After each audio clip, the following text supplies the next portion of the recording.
Jadi kalau ibu ingin samara di rumah tangga, gampang. Buka pintunya dengan kunci ayat. Yang pertama, itu mendatangkan kemudahan rezeki. Makanya kalau ibu pun sekarang merasa hebat sebagai seorang anak, sukses dengan bisnis, dengan macam-macam, hal pertama yang harus dilakukan itu apa? Istri itu kadang-kadang tidak ingin dibenarkan. Hanya menginginkan suami mengatakan saya salah. Nah, sifat perempuan sama. Kalau dia terlukai, cepat memaafkan tapi sulit melupakan apa yang dia alami. Kalau ibu mampu mengoptimalkan itu, kemudian ibu hidup sampai berumah tangga pun berpasangan, akan terlahirlah anak-anak yang kuat baik lelaki atau perempuan. Ini menunjukkan kesan bahwa dari suara laki-laki dan perempuan lembut mana, Bu? Pasti perempuan. Makanya kalau ada perempuan suaranya kayak laki-laki, ibu aneh kan? Dan kalau ada laki-laki suara seperti perempuan, ibu juga aneh. Tuh, fitrah. Yang ingin saya bicarakan di sini adalah sifat perasanya. Kelembutan ini, kalau ditempatkan untuk mengeluarkan sifat takwanya, maka ibu akan mencapai derajat mendekati sempurna sebagai perempuan. Kelembutan yang ditempatkan ketika suami sedang ada kegelisahan, ketika anak sedang mengadu, ketika sedang curhat dalam kehidupan rumah tangga, ini muncul jadi solusi. Ketika ada rasa marah di lawan pasangan, ini muncul jadi solusi. Tapi ketika itu ditempatkan dengan sifat fujur, yang mengalir dengan rasa yang paling tinggi, ini bencana. Perempuan karena punya sifat perasanya, jadi berbagai ingatan itu seringkali disimpannya dalam perasaannya di hatinya. Karena itu yang dominan. Kalau laki-laki lebih banyak di pikirannya. Karena itu kadang-kadang kalau datang pikiran yang lain, hilang. Bebannya nggak terlalu banyak. Tapi perempuan karena disimpan di perasaan, hilang di pikiran, tertanam di rasa. Ya. Jadi kalau ibu ada masalah hari ini dengan suami, itu rekening listrik 16 tahun yang lalu bisa diungkit lagi. Karena masih ada di sini. Ya. Makanya nanti di pengajian bapak-bapak saya sampaikan, wasiat Nabi-nya sederhana di hadis yang tadi ibu catat itu, nomor hadis 3331. Kata Nabi itu gini kepada para suami, duhai para suami, istausu bin nisa'i khaira. Istri-istrimu itu pahami aja lah. Pahami aja. Baikin aja kata Nabi. Sebab memang dalam hatinya menyimpan rasa yang dalam. Sehingga kadang-kadang mau kamu luruskan bisa salah, kamu benarkan pun salah juga. Bahasa singkatnya gini, istri itu kadang-kadang tidak ingin dibenarkan, hanya menginginkan suami mengatakan saya salah. Paham ya, Bu? Ya kan? Para istri itu gak ingin dibenarkan, gak ingin dianggap benar, cuman pengen suaminya ngaku salah gitu. Dan dalam bab itu yang keluar banyak kan? Semua ya. Itulah sebabnya kenapa disebut mar'ah. Kenapa disebut mar'ah? Mar'atun.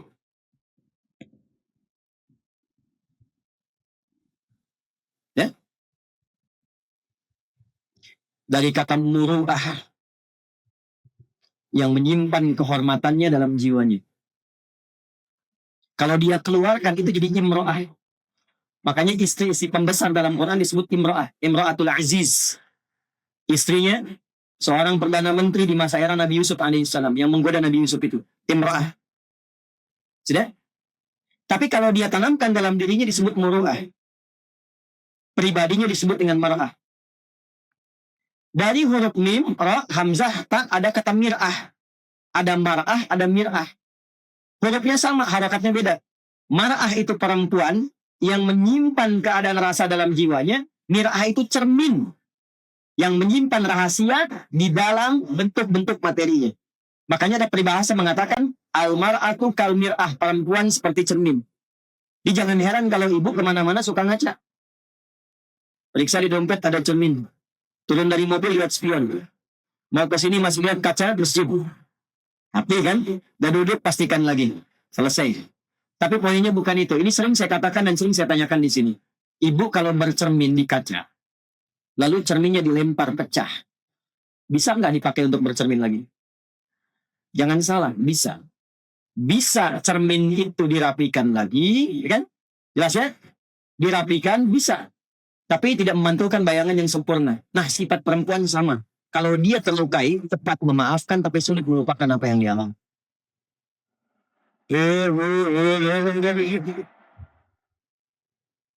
Nah, itu yang kurang bagus. Itu yang kurang bagus.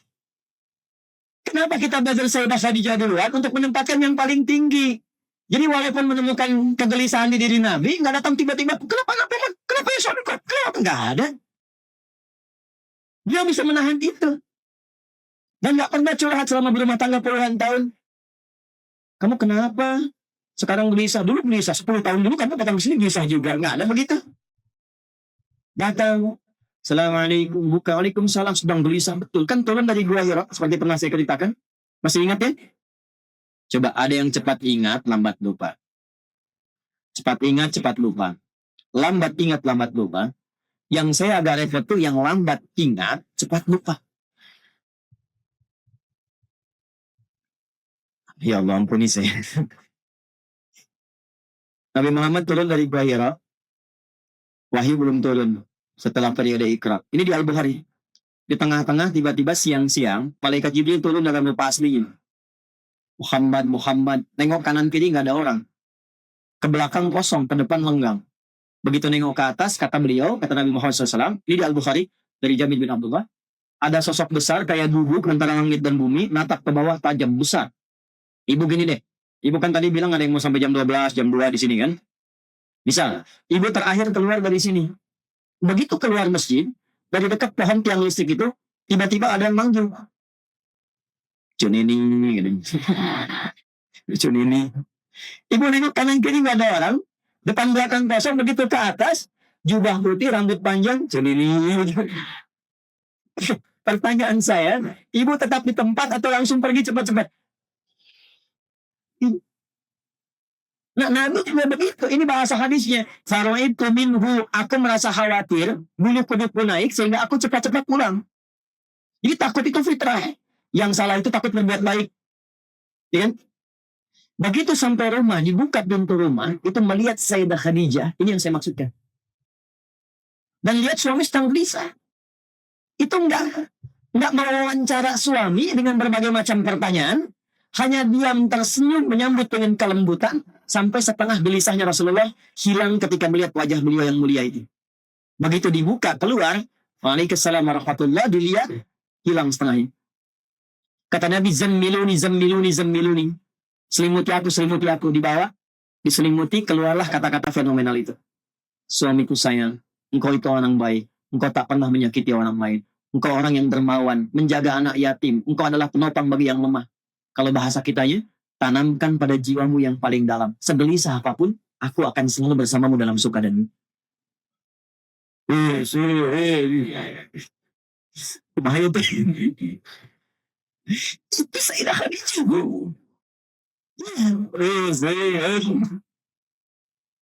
Aduh, ini korban drakor kayaknya mah ini. Maksud saya, ini semua potensi yang ada pada diri ibu itu optimalkan ketika dipraktekkan dalam realitas yang sesungguhnya. Ini suami banyak persoalan. Di kantor banyak masalah. Di jalan kena lampu merah. Disalip sama mobil orang lain. Nyampe ke rumah capek. Begitu nyampe ke rumah, ibu wawancarai. Kenapa kamu wajahnya begitu? Emang kenapa? Di rumah sakit masih begitu.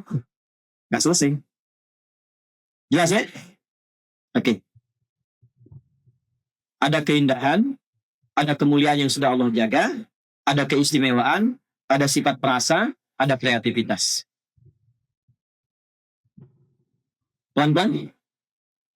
Pindah ke Quran surah 4 ayat 1, saya cepat sekali. Karena saya mau tempatkan sebagai anak, sebagai istri, sebagai ibu ke nenek. Setelah itu baru kita kembali ke istri Nabi sallallahu alaihi wasallam. Saya punya waktu kurang lebih 15 menit lagi, jadi kita bisa optimalkan. Ya ayyuhan nasu. Ada? Sudah? Ibu masih ingat nggak tadi yang saya sampaikan? Kalau ibu ingin mengoptimalkan semua fitrah manusia, fitrah perempuan yang baik itu, dikeluarkannya dari jiwa apa tadi? Masih ingat? Takwa ya? Kan ada nafsu, ada takwa kan? Ada fujur, ada takwa. Sekarang lihat. Quran surah 4 ayat 1. Ya ayyuhan nasu taqum. Rabbakumul ladzi khalaqakum min nafsin wahidah. Wa khalaqa minha zaujaha. Highlight ini. Hai semua manusia, tingkatkanlah takwamu kepada Allah yang telah mencipta, merawatmu, peduli dengan engkau. Rabb itu yang peduli, yang merawat, memberikan semua kebutuhan dan kebaikan. Bawa ini ke kalimat perempuannya wazauj di sini. Tempatkan untuk perempuan. Hei semua perempuan yang telah aku cipta. Keluarkan potensi takwamu, tingkatkan takwa dan kedekatanmu dengan aku, Rabb yang telah menciptakanmu dengan istimewa. Aku yang peduli kepadamu. Aku yang mencukupkan semua kebutuhanmu. Ini pesan Allah ketika ibu menyadari semua keistimewaan ini. Pesan pertama yang Allah berikan adalah aktifkan semua keistimewaan yang telah Allah berikan yang bersumber dari jiwa takwa. Pelan-pelan. Paham sampai sini? Kemudian wa khalaqa minha zawjaha wa batta minhuma rijalan katsiran wa bisa perhatikan. Kalau ibu mampu mengoptimalkan itu, kemudian ibu hidup sampai berumah tangga pun berpasangan, akan terlahirlah anak-anak yang kuat baik lelaki atau perempuan. Ini menunjukkan kesan bahwa seorang ibu yang hebat, yang mampu mendekati Allah dengan takwanya, itu ternyata akan menular kebaikan ketakwaan itu yang bermanfaat untuk anak-anaknya, mau laki-laki atau perempuan. Makanya saya sering katakan, jurusan terbaik untuk perempuan itu jadi perempuan yang salehah. Kalau istri salehah, ibu-ibu yang salehah, nenek yang salehah. Dan betapa banyak orang hebat, bahkan laki-laki, itu menjadi bintang di zamannya yang melewati setiap era, itu karena peran ibunya. Saya mau rinci, Bu ya. Ibu pernah dengar kan Imam Asy-Syafi'i? Bu, dikenal sampai sekarang itu, ibu jangan kira cuma ayahnya. Yang berjuang maksimal itu, ayahnya kan meninggal, ibunya. Imam Syafi'i itu lahirnya di Gaza, 150 Hijrah. Ayahnya meninggal. Bu, ini saya sampaikan penting sekali. Yang gendong dari kecil itu ibunya. Ibunya yang memulai ketakwaan kepada Allah, mendekati Allah, rajin sholatnya, lalu diwariskan pada anaknya. Beliau yang gendong Syafi'i kecil tawaf keliling Ka'bah. Disimpan di halaqah para ulama. Kemudian dibawa untuk menyatu dengan Arab Badui supaya tahu bahasa mereka yang bening. Sehingga sama dengan bahasa Quraisy. Itu ibunya. Muridnya Imam Asy-Syafi'i, Imam Ahmad, lahir 164 Hijrah. Itu viral dalam kisah. Imam Ahmad itu hafal 1 juta hadis. Ibu tahu bagaimana kesalahan ibunya? Ibunda beliau, saking dekatnya dengan Allah, dan kedekatan itu ditularkan kepada anaknya, itu Imam Ahmad selalu dibangunkan menjelang subuh itu, sampai dalam musim dingin pun dimasakin air wudhu. Diwudhukan dengan air hangat, walaupun dalam masa haidnya, itu digendong, diantar ke masjid, ibunya nunggu di luar. Selesai dengan para ulama, balik lagi. Itu berkah ibunya. Ibu buka kitab Fathul Bari, 16 jilid. Buka jilid pertama di Muqaddimah. Imam Al-Bukhari, itu ibunya luar biasa. Beliau lahir, ayahnya meninggal dunia, usia sekitar 2 tahun menjelang 4, itu matanya divonis buta permanen. Tapi ibunya, dia punya mihrab, hamparan sajadahnya, dekatnya dengan Allah, doanya luar biasa. Anaknya diganti dari matanya yang tidak melihat itu dengan kecerdasan dalam jiwanya. Sekali dibacakan langsung ingat. Dan ibu mau bacakan berapa banyak pun bisa diulang dari awal, titik komanya sama. Al-Bukhari. Saya bacakan 10 hadis. Misal, jangan saya lah, ulama Irak, ngundang Al-Bukhari, dibacakan 10 hadis diacak, Bu. Sanadnya diacak, orang-orangnya diacak, kemudian setiap orang itu menyampaikan 10. 10 ulama, 1 orang ulama menguji dengan 10 hadis diacak semua, dari orangnya sampai isinya. Begitu yang pertama mengatakan, coba hadis ini benar atau enggak, tolong urutkan. Kata Imam Al-Bukhari, selesaikan dulu 10-10-nya supaya langsung saya jawab. Begitu sudah 100, diurutkan dari yang pertama sampai yang terakhir, hadisnya disebutkan, urutannya ini salah, yang benar begini, yang ini salah tempat, yang benar di sini, yang ini di sini, sampai ujungnya Al-Bukhari. Itu ibunya. Tapi yang mau saya cerita, saat usia 4 menjelang 5 tahun, dibawa ke Kutab, tempat belajar awal waktu itu disebut dengan Kutab namanya, untuk ngaji Quran. Itu begitu mengaji ke depan, level-level beliau itu sudah tinggi-tinggi semua, sudah senior. Cuma beliau yang kecil, dituntun oleh asistennya, dari ibunya. Begitu sampai di tempat belajar, itu gurunya membacakan surat Qaf. Udah selesai, nanya iseng begini. Man hafidhah, siapa yang sudah hafal? Itu cuma Al-Bukhari kecil yang angkat tangan mengatakan, hafidhu an dhahri qalbi. Saya sudah hafal dalam diriku. Hafal dalam kepala. Itu kalimat yang benar. Ada hafal di dalam kepala, ada hafal di luar kepala. Hafal di luar kepala itu belum hafal namanya, karena masih di luar. Nah, Al-Bukhari benar kalimatnya, saya hafal di kepala saya. Gurunya penasaran, diminta ke depan. Ini kisah nyata. Ta'al ya bunai, anakku sayang maju ke depan. Nah, ini guru-guru kalau ikut pengajian ini, itu penting komunikasi dengan murid supaya merasa nyaman saat belajar. Begitu ke depan, ikra, baca. Bukan hanya hafalannya yang sempurna, tapi sifat hurufnya, tajwidnya, sampai ke mahrajnya, itu persis sama dengan syekhnya. Maka didoakan, ditekuk pundaknya oleh syekhnya, atau kamakala terjadi seperti dulu. Apa yang terjadi? Kata syekhnya, minal an tadrusul hadis. Mulai sejak ini, Ananda langsung belajar hadis. Karena syekhnya menyimpulkan, Quran itu sudah dijamin oleh Allah mudah dihafal. Hadis gak ada jaminan. Tapi anak ini adalah bintang, adalah berlian, yang pasti kalau belajar hadis pun akan cepat dihafal. Maka dengan bangga pulang ke rumahnya, ini kisah nyata, bertemu dengan ibunya. Dia nggak lihat, dia katakan, Umi, tadi terjadi begini. Tadi saya belajar, kemudian saya diminta di tes hafalan, saya mengatakan begini, lalu guru saya mengatakan, sekarang belajar hadis. Kata Al-Bukhari kecil, uridul hadis. Mi, saya pengen belajar hadis. Kata ibunya, ya bunayya iktafi bil Quran. Anakku sayang, Quran dulu ya. Nanti kalau Quran udah selesai, baru hadis. Kata Al-Bukhari, la uridul hadis. Enggak Mi, saya yakin dengan Syekh. Saya pengen bersamaan belajar Quran. Lalu setelah itu beliau meraba jalan ke kamarnya, ibunya masuk ke mihrabnya tadi. Nanti di akhir saya tutup cara untuk mengaktifkan jiwa takwa bagi perempuan. Salah satunya itu, coba ibu siapkan mihrab. Yang di situ khusus ibu mencurhatkan diri dengan Allah. Masuk ke mihrabnya, dibentangkan sajadah. Di situ beliau sholat 2 rakaat, berdoa minta dalam sujud kepada Allah supaya Al-Bukhari diberikan kesembuhan dalam matanya. Nah, saat ibunya ini berdoa, mengalir air mata, Yal Basir, Yalladhi ala kulli syai'in qadir, a'id basirat tabni. Ya Allah yang maha melihat, yang maha melampaui kuasamu atas segala hal, mohon kembalikan penglihatan anakku. Itu karena lelah tertidur. Al-Bukhari sedang mengulangi surat Qaf tadi. Sampailah di ayat 21 sampai 22.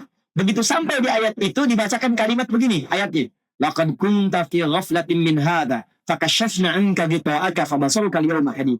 Ayat ini sebetulnya berbicara tentang hukum akhirat yang semua orang tak melihat, dibuka oleh Allah pandangannya sudah melihat. Maka keberkahan ayat ini diturunkan pada Al-Bukhari ketika sampai pada kalimat laqad kunta fi ghaflatin an hadha. Dulu pandanganmu tertutup, gak bisa lihat. Fakashafna anka ghita'aka, maka mulai hari ini kami buka singkapan pandanganmu, fabasaruka al-yawma hadid, mulai detik ini kamu akan melihat lagi dengan tajam. Itu yang menurut medis butannya permanen, seketika terbuka pandangannya, ibunya mimpi ketemu Nabi Ibrahim, disampaikan bahwa anakmu akan melihat lagi. Karena nama Al-Bukhari itu bukan nama asli. Aslinya Muhammad bin Ismail bin Ibrahim bin Al-Birdizbah bin Al-Mughirah Al-Ju'fi Al-Bukhari Al-Surasani Al-Uzbekistani. Jadi Muhammad bin Ismail bin Ibrahim. Kalau ibu namakan nama orang-orang soleh, itu aja tafaul, ingin mengikuti jejak kemuliaan mereka. Nah, di antara kemuliaannya, Allah dekatkan sifatnya. Maka ketika ibu Imam Al-Bukhari berdoa, datang Nabi Ibrahim dalam tidurnya mengatakan, anakmu dapat kabar gembira dari Allah, akan melihat lagi. Anaknya mengulang Quran. Begitu tertidur, ini mengulang Quran, sampai ke kalimat tadi, langsung dia kaget bangun, dia panggil ibunya. Umi, laqad ra'ait. Ibu, saya melihat lagi. Berarti. Ibunya kaget bangun. Dipeluk anaknya, ditenangkan. Nih, lihat bahasa ibu, ditenangkan. Ya bunayya, rabbama ra'aita biqalbik. Nah, mungkin engkau melihat dengan hatimu. Enggak dengan mata saya.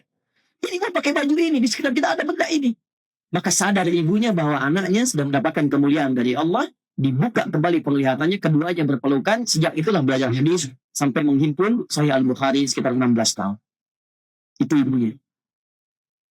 Nah, maka ayat ini ingin mengatakan, duhai para ibu, aku telah ciptakan engkau istimewa, kata Allah. Ada hal-hal yang baik dalam dirimu. Maka keluarkan, ekspor itu dengan jiwa takwamu. Supaya terlahir keturunan-keturunan yang hebat. Kalau perempuan, dia afiat. Kalau laki-laki, dia kuat dalam kebaikan. Bagaimana caranya? Maka masuklah ke aspek-aspek peningkatan takwa. Untuk contohnya, istri si Nabi tadi. Caranya yang ini. Ya, masuk Quran surah ke-30 ayat 21. Ya Allah, yang saya lihat itu adalah jadwal sholat subuh 4.33. Berarti nggak gerak-gerak dari tadi, kenapa gitu ya? Saya kan mau berhenti 15 menit lagi. Ya, saya kira udah 33, ternyata udah 44. Yang saya lihat ternyata jadwal imsak 4.33. Allah. Dah, Quran surah 30 ayat 21 ada? Ya, paling kiri sebelah bawah. Wa min ayatihi an khalaqa lakum min anfusikum azwaja litaskunu ilaiha wa ja'ala bainakum mawaddatan wa rahmah. Inna fi dzalika laayatil liqaumin tafakkar. Satu, mencari pasangan yang saleh, atau sekali lagi mencari pasangan yang saleh atau memohonkan kepada Allah dari pasangan yang Allah titipkan menjadi saleh. Berusaha bersama menjadi saleh. Ini dimulai dalam fase kehidupan rumah tangga. Sudah? Ibu kan tadi ingin samara kan? Ya kan? Di rumah tangga ingin sakinah, mawaddah dan coba lihat di ayat itu dibuka dengan kalimat ayat. Wa min ayati. Ayat disebutkan 64 kali dalam Quran. Dan tidak ada satupun kata ayat di Quran kecuali menunjukkan kedekatan dengan Allah. Jadi bukan sekedar tanda. Di pernikahan itu sering disebutkan begini. Dan di antara tanda-tanda kebesaran Allah gitu kan. Itu kurang lengkap. Tanda itu ada 3. Ada wasmah, ada alam, alamat, ada ayat. Ayat itu tanda yang mendekatkan seorang hamba dengan Allah. Itulah sebabnya kenapa isi Quran disebut ayat. Karena setiap kali kita baca Quran, keadaan kita lebih dekat dengan Allah. Jelas? Nah, di sini pernikahan dibuka dengan kata ayat. Wa min ayatihi an khalaqalakum min anfusikum azwaja. Nah, itu azwaja itu nikah, tapi dibuka dengan ayat. Baru muncul di situ sakinah, mawaddah dan rahmah. Litaskunu ilaiha sakinah wa ja'ala bainakum mawaddah rahmah. Samara itu pintunya ayat. Jadi kalau ibu ingin samara di rumah tangga, gampang. Buka pintunya dengan kunci ayat. Dekati Allah. Yang punya sakinah siapa? Yang punya mawaddah? Yang punya rahmah? Ibu ingin ketiganya tapi jauh dari Allah. Bagaimana bisa dapat? Ayat. Dekati Allah. Siapa yang mendekati ayat ini? Mendekati Allah ini dengan ayat itu? Satu, karena ini konteks kajiannya untuk perempuan. Pertama dimulai dari ibu dulu. Bentuk dirinya di salihah. Kalau ibu menginginkan suami saleh, bantu ibu dulu jadi salihah. Ya. Ini kan di pengajian ibu-ibu. Di pengajian bapak-bapak saya balik kan. Karena kan berlaku bersamaan. Ya. Jadi bentuk dulu diri ibu nih. Apa manfaatnya pasangan ketika melihat misalnya pasangannya belum terlihat lebih baik, jangan dihukumi. Jangan dihukumi. Bentuk dulu kepribadinya masing-masing untuk menjadi baik. Ibu bentuk dulu salihah. Ibu lihat suami belum semangat salatnya. Ibu dulu yang paling semangat. Nanti terus-terusan melihat ibu, nanti hatinya terketuk sendiri. Ibu nggak bilang pun dia diam-diam itu tepat waktu. Diam-diam. Bentuk dia diri pribadi. Bagaimana caranya? Satu, dari sekian rumah ibu yang luas itu, siapkan satu bagian jadi mihrab. Satu bagian aja. Ini konkret ya. Tidak harus satu ruangan. Kalau ibu punya satu ruangan, alhamdulillah nggak apa-apa. Tapi kalau seperti saya, yang saat baru kembali dengan istri itu cuma nyewa petakan, saya tinggal di petakan. Dan tidak ada beda, saya sekarang tidur di karpet, di lantai, di kursi. Nggak ada masalah. Kan dunia sementara, besok juga tidur di tanah kan. Nggak masalah. Apa yang besar dari dunia ini? Ya, kenapa harus begitu dibanggakan? Bukan aib, Bu. Ngontrak itu bukan aib. Ya, toh kita juga ngontrak di dunia. Besok-besok pulang. Gitu. Jadi nggak usah terlalu dengan gambaran dunia ngobrol ini itu. Itu hanya menuntut Anda itu menjadi lebih lelah dalam kehidupan dan lupa bekal untuk dibawa pulang.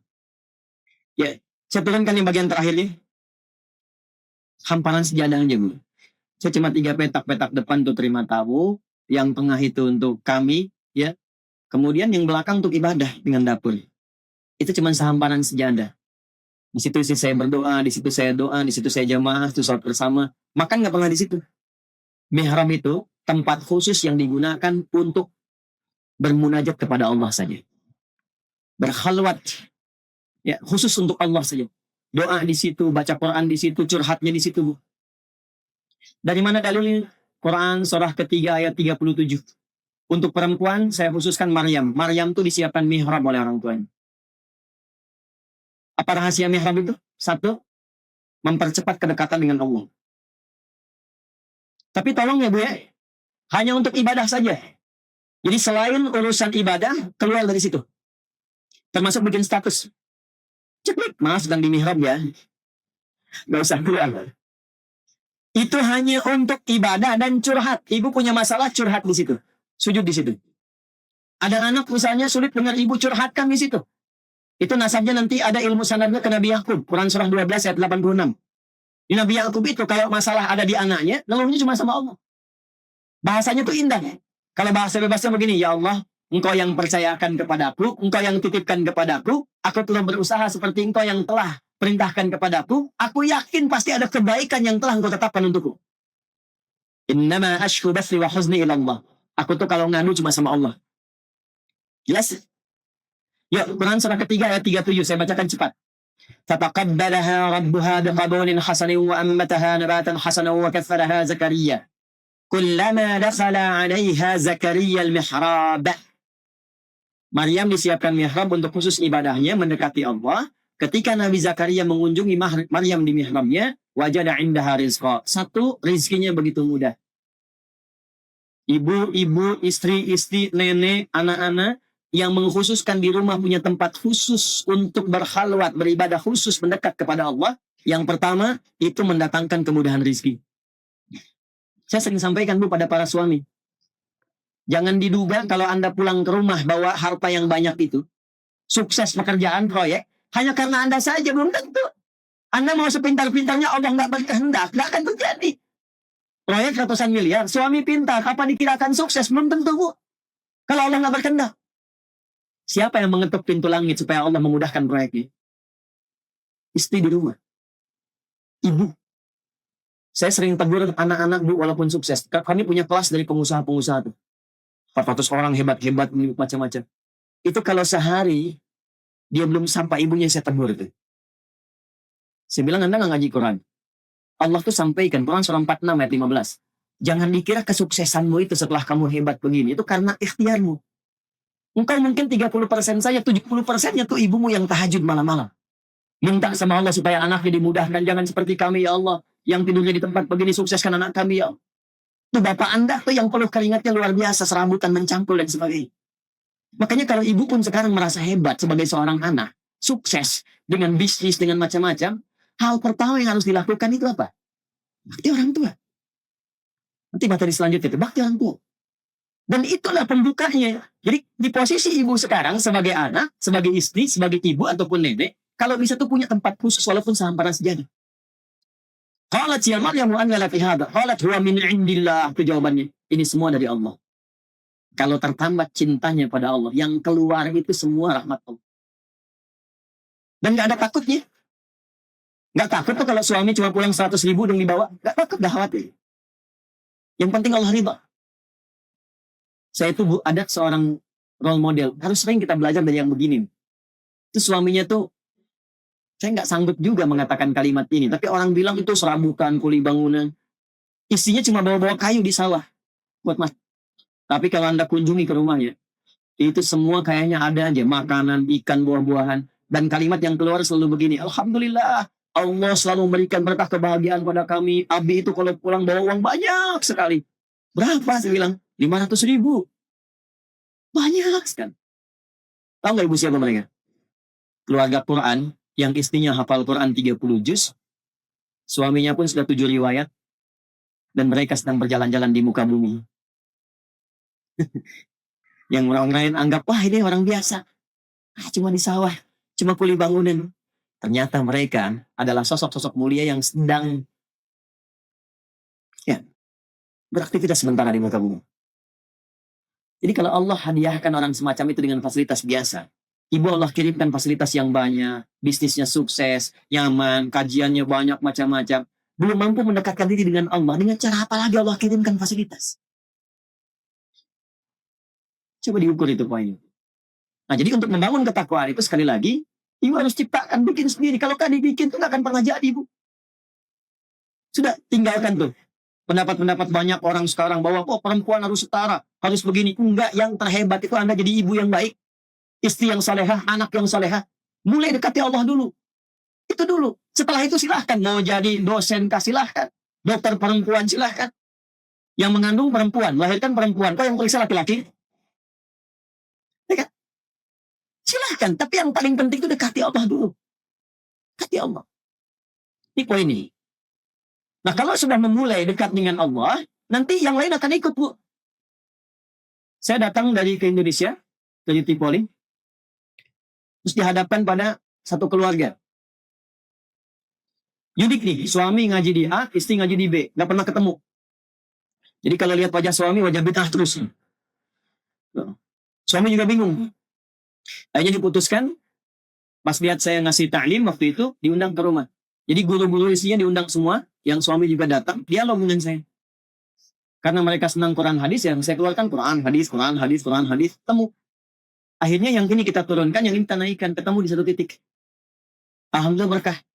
Apa yang terjadi? Keduanya kompak. Istri menyadari kekurangannya di sini, suami menyadari ini yang harus dilakukan. Ketemu satu titik, istrinya berusaha dulu merubah menjadi lebih baik, suaminya ikut. Sekarang istrinya pentahsin Quran. Senang dengan Quran. Suaminya buka rumah Quran, menyebar hampir di seluruh Indonesia. Yang paling menarik, yang luar biasa, begitu anaknya, begitu ibu dan suaminya, suami istrinya dekat dengan Allah, anaknya ikut semua ke bawah. Anak pertamanya senang Quran, keduanya senang Quran, terus. Dan nyebar, sahabatnya pun jadi ikut. Itulah keindahannya. Jadi jangan ponis dulu suami saya begini, kenapa nggak seperti Ustadz ya? Itu yang Allah kirimkan, itu yang ibu rawat. Ibu dihisap dengan suami ibu, bukan suami orang. Catat itu. Bikin status. Anda dihisap dengan suami Anda, bukan suami orang. Makanya saya sering katakan, jangan terlalu banyak berharap kepada saya atau siapapun, sepanjang Allah sudah kirimkan pasangan hidup yang baik. Jelas ya? Jaga itu baik-baik. Nah, terakhir. Tadi baru menikah kan? Terus ada mihrab.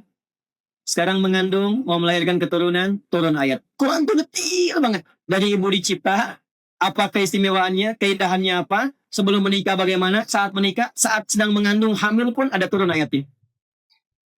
Quran surah ke-7 ayat 189. Lihat nih. Sudah? Yang bagian pembuka itu sama dengan Quran surah 30 ayat 21. Jadi saya langsung ke kalimat falamma taghasyaha hamalat hamlan khafifah. Ada? Wamarat bi. Kalau yang pembukanya sama dengan An-Nisa itu. Ya ayat 1 dan Ar-Rum ayat 21. Walladzi khalaqaka min nafsin wahidah, ada? Wa khalaqa minha zawjaha, ada? Nah, ke bawah. Falamma taghasyaha, maka tatkala istri mulai mengandung, hamalat hamlan khafifah, kandungan yang ringan. Sampai kemudian ke kalimat falamma athqalat, ketika kandungan mulai berat, usia 7 bulan, 8 bulan menjelang persalinan. Lihat ujung ayatnya. Lihat ujung ayatnya. Da'awallaha rabbahuma la in ataitana salihah lanakunanna minasyakirin. Kalau istri sudah menjadi salihah, suami ikut, nanti secara otomatis keturunannya akan dijaga oleh Allah. Refleks suami istri itu ketika bahkan dalam kandungan akan memperbanyak doa kepada Allah supaya yang lahir anak-anak yang saleh. Itu poinnya. Ya Allah, sekiranya Engkau menganugerahkan anak yang saleh kepada kami akan sangat bersyukur, dan itu menghilangkan semua rasa sakit yang sedang dirasakan oleh istriku. Jadi adabnya begini, kalau istri mengandung, itu suami berdoa. Bukan hanya istri yang berdoa, dua-duanya. Dan saling mensupport. Nah, itu tidak mungkin bisa terjadi kecuali apa? Ibu bentuk dulu sebagai karakter salihahnya muncul dalam kehidupan dengan jiwa takwanya. Jadi kesimpulan cepatnya adalah inilah diantara karakter-karakter perempuan yang ditampilkan dalam Al-Quran. Dari mulai keindahannya, kenapa mesti berjilbab, dari mulai keadaan hatinya yang kadang perasa tapi lembut, ya, kemudian dari mulai perangai dalam kehidupannya, ditempatkan sebagai pribadi, sebagai istri, sebagai ibu, sebagai nenek, dan turunan-turunan lainnya. Kalau kita ingin melihat lebih jauh tentang praktek ini, bagaimana detail prakteknya? Kalau sholatnya seperti apa? Kan ada mihrab kan? Tapi belum tahu sholatnya kan? Seperti apa tuh? Dari mana ilmunya? Bagaimana membawa jiwa takwa saat masak?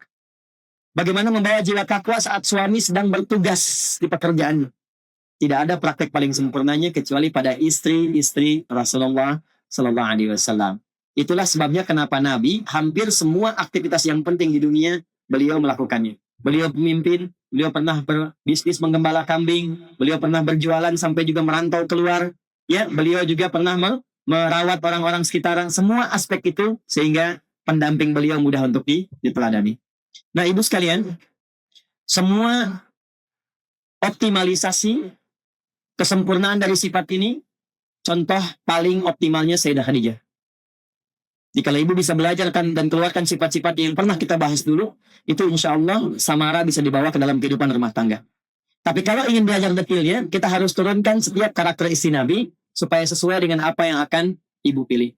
Insya Allah pertemuan berikutnya kita akan masuki kepada sesi yang baru lagi pada istri Nabi SAW yang kedua, yaitu Sayyidah Aisyah radhiyallahu taala anha. Sayyidah Khadijah sudah, karakternya sudah. Jadi saya mohon mudah-mudahan ada perubahan setelah kembali dari sini menjadi lebih baik, dan yang paling penting adalah istiqomah. Ya, istiqomah. Yang paling jauh dari mana? Garut. Selain Garut, Sukabumi. Selain Sukabumi, Majalengka, Bekasi. Ada yang paling jauh luar pulau? Ya. Angkat tangan aku dari mana? Ya. Nagreg itu jauh banget, Nagreg, Masya Allah. Lampung. Lebih jauh dari Lampung? Padang, Sumatera Barat. Bukit Tinggi. Ada yang lebih jauh dari Bukit Tinggi? Tidak ada, baik. Ya, Riau. Iya, oke. Okay. Bukit Tinggi dengan Riau, masing-masing satu buku ya. Baik. Ini ada pengantin as-sunnah. Ini buka di rumah. Yang ini ada bahagia dalam naungan Quran dan sunnah. Saya titipkan pada panitia di Sab Muslimah. Nanti tolong dibagi satu-satu. Ibu dari Pekanbaru dan dari Bukit Tinggi. Jeda sebentar, kita berdoa dulu. Mudah-mudahan doa kita diterima Allah Subhanahu wa taala. Bismillahirrahmanirrahim. Alhamdulillahirabbil alamin. Allahumma nahmaduka kama 'allamtana an nahmadak wa nashkuruka syukran kama 'allamtana an nashkurak. Antal muqaddim wa antal muakhir bi yadikal khair innaka 'ala kulli syai'in qadir. Allahumma nusalli wa nusallimu ala habibikal karim rasulikal mustafal amin sayyidina Muhammadin wa ala alihi wa sahbihi ajma'in. Allahumma rizukna ya Allah ni'matal istiqamah fil ibadah. Ya Allah, anugerahkan kepada kami kemampuan untuk istiqamah dalam beribadah sampai akhir hayat hidup kami. La tada'lana fi maqamina hadha wa fi kulli maqamin dhanban illa ghafarta. Ya Allah, jika ada satupun di antara jamaah yang datang ke masjid ini membawa dosa, jangan biarkan dia pulang kecuali Engkau ampuni seluruh dosa-dosanya. Wala hamman illa farajtah. Jika ada di antara satu jamaah yang datang membawa kegelisahan, jangan biarkan dia pulang kecuali Kau telah tenangkan keadaan jiwanya. Allahumma wala asiran illa yassartah. Jika ada di antara jamaah datang membawa kesulitan di kehidupan dirinya, keluarganya, pekerjaannya, kehidupan sosialnya, maka dengan keikhlasan amalnya mohon angkat dan hilangkan segala kesulitannya. Allahumma wala maridan illa syafaitah. Jika di antara jamaah atau koleganya, ya Allah, yang tengah diuji dengan penyakit, seberat apapun mohon angkat dan sembuhkan seluruh penyakitnya. Allahumma rizqal ummahat ni'matul iqtida, ya Allah, bi ummahatil mu'minin wal dhalin jami'an. Ya Allah, berikan hidayah kepada seluruh para ibu, para akhwat yang hadir dalam pengajian ini, agar mampu diberi kekuatan untuk meneladani istri-istri Rasulullah SAW dalam kebaikan. Allahumma yassir lahunna ya Allah maslahata hayatihinna. Allah bimbinglah ya Allah para akhwat, para muslimat, khususnya yang hadir pada kesempatan kali ini, agar menjalani kehidupan dengan berkah sesuai dengan apa yang Engkau kehendaki. Wadimda ya arhamar rahim lil kulli ma'asi allati la tuhibbaha. Ya Allah, jauhkan para akhwat, para muslimat yang hadir bergabung dalam kajian ini dari berbagai maksiat yang tidak Engkau ridhai.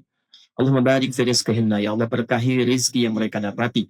Wa barik ya Allah fi ailatihinna, berkahi keluarga mereka dalam kebaikan. Wa alhiqna ma'ahunna fis salihat, dan percikan semua kebaikan itu pada kami ya Allah, baik lelaki perempuan yang hadir dalam kesempatan ini. Allahumma ya arhamar rahimin, ij'al baqiyata hayatina hayatan thayyibah wa akhira wafatina husnul khatimah. Ya Allah, sepulang dari sini mohon berikan kepada kami lembaran kehidupan baru yang lebih baik daripada hari sebelumnya. Dan bila pun kami mesti berpulang di hari ini, mohon tutup kehidupan ajal kami dalam keadaan husnul khatimah. Tawaffana muslimin wal muslimat, wafatkan kami dalam keadaan muslim yang baik. Wa khaffif lisanana linaqula kalimat at-tauhid la ilaha illallah Muhammadur Rasulullah. Ya Allah, anugerahkan kami kekuatan untuk meringankan lisan kami berucap kalimat tauhid la ilaha illallah Muhammad Rasulullah di akhir hidup kami. Wajib kalimatan anda qaulika ya ayyatuhan nafsul mutmainnah irji'i ila rabbiki radiyatan maradiyah fadkhuli fi ibadi wadkhuli jannati. Dan mohon jawab kalimat kami dengan panggilanmu yang indah, hei hambaku, hei jiwa-jiwa yang tenang, cepat pulang kepadaku, aku ridha dengan amalmu, engkau ridha dengan pemberianku, masuk dalam golongan hambaku, aku siapkan surga untukmu. Rabbana atina fid dunya hasanah wa fil akhirati hasanah wa qina adzabannar. Wa sallallahu ala sayyidina Muhammad wa ala alihi wa sahbihi ajma'in. Wa akhiru da'wana subhanakallahumma bihamdika asyhadu an la ilaha illa anta nastaghfiruka wa natubu ilaik. Alhamdulillahi rabbil alamin. Assalamualaikum warahmatullahi wabarakatuh. Di Sab Muslimah nanti tolong dibagi satu-satu, ibu dari Pekanbaru dan dari Bukit Tinggi. Jeda sebentar, kita berdoa dulu. Mudah-mudahan doa kita diterima Allah Subhanahu wa taala. Bismillahirrahmanirrahim. Alhamdulillahi rabbil alamin. Allahumma nahmaduka kama 'allamtana an nahmadak wa nashkuruka syukran kama 'allamtana an nashkuraka antal muqaddim wa antal muakhir bi yadikal khair innaka 'ala kulli syai'in qadir. Allahumma nusalli wa nusallimu ala habibikal karim rasulikal mustafa al-amin sayyidina Muhammadin wa ala alihi wa sahbihi ajma'in. Allahumma arzuqna ya Allah ni'matal istiqamah fil ibadah. Ya Allah, anugerahkan kepada kami kemampuan untuk istiqamah dalam beribadah sampai akhir hayat hidup kami. La tada'lana fi maqamina hadha wa fi kulli maqamin dhanban illa ghafartah. Ya Allah, jika ada satupun di antara jamaah yang datang ke masjid ini membawa dosa, jangan biarkan dia pulang kecuali Kau ampuni seluruh dosa-dosanya. Wala hamman illa farajtah. Jika ada di antara satu jamaah yang datang membawa kegelisahan, jangan biarkan dia pulang kecuali Kau telah tenangkan keadaan jiwanya. Allahumma wala asiran illa yassartah. Jika ada di antara jamaah datang membawa kesulitan di kehidupan dirinya, keluarganya, pekerjaannya, kehidupan sosialnya, maka dengan keikhlasan amalnya mohon angkat dan hilangkan segala kesulitannya. Allahumma wala maridan illa syafaitah. Jika di antara jamaah atau koleganya, ya Allah, yang tengah diuji dengan penyakit, seberat apapun mohon angkat dan sembuhkan seluruh penyakitnya. Allahumma arzuqal ummahat ni'matul iqtida, ya Allah, bi ummahatil mu'minin wal dhalin jami'an. Ya Allah, berikan hidayah kepada seluruh para ibu, para akhwat yang hadir dalam pengajian ini, agar mampu diberi kekuatan untuk meneladani istri-istri Rasulullah SAW dalam kebaikan. Allahumma yassir lahunna ya Allah masrat hayatihinna. Allah bimbinglah ya Allah para akhwat, para muslimat, khususnya yang hadir pada kesempatan kali ini, agar menjalani kehidupan dengan berkah sesuai dengan apa yang Engkau kehendaki. Wadimda ya arhamar rahimin ala kulli ma'asi allati la tuhibbaha. Ya Allah, jauhkan para akhwat, para muslimat khususnya yang hadir bergabung dalam kajian ini dari berbagai maksiat yang tidak Engkau ridai. Allahumma barik fi rizqihinna, ya Allah, berkahi rizki yang mereka dapati. Wa barik ya Allah fi ailatihinna, berkahi keluarga mereka dalam kebaikan. Wa alhiqna ma'ahunna fis salihat, dan percikan semua kebaikan itu pada kami ya Allah, baik lelaki perempuan yang hadir dalam kesempatan ini. Allahumma ya arhamar rahimin, ij'al baqiyata hayatina hayatan thayyibah wa akhira wafatina husnal khatimah. Ya Allah, sepulang dari sini, mohon berikan kepada kami lembaran kehidupan baru yang lebih baik daripada hari sebelumnya. Dan bila pun kami mesti berpulang di hari ini, mohon tutup kehidupan ajal kami dalam keadaan husnul khatimah. Tawaffana muslimin wal muslimat, wafatkan kami dalam keadaan muslim yang baik. Wa khaffif lisanana linaqula kalimat at-tauhid la ilaha illallah Muhammad. Ya Allah, anugerahkan kami kekuatan untuk meringankan lisan kami berucap kalimat tauhid la ilaha illallah Muhammad Rasulullah di akhir hidup kami. Wajib kalimatan anda qaulika ya ayyatuhan nafsul mutmainnah irji'i ila rabbiki radiyatan maradiyah fadkhuli fi ibadi wadkhuli jannati. Dan mohon jawab kalimat kami dengan panggilanmu yang indah, hei hambaku, hei jiwa-jiwa yang tenang, cepat pulang kepadaku, aku ridha dengan amalmu, engkau ridha dengan pemberianku, masuk dalam golongan hambaku, aku siapkan surga untukmu. Rabbana atina fid dunya hasanah wa fil akhirati hasanah wa qina adzabannar. Wa sallallahu ala sayyidina Muhammad wa ala alihi wa sahbihi ajma'in. Wa akhiru da'wana subhanakallahumma bihamdika asyhadu an la ilaha illa anta nastaghfiruka wa natubu ilaik. Alhamdulillahi rabbil alamin. Assalamualaikum warahmatullahi wabarakatuh. Like and subscribe.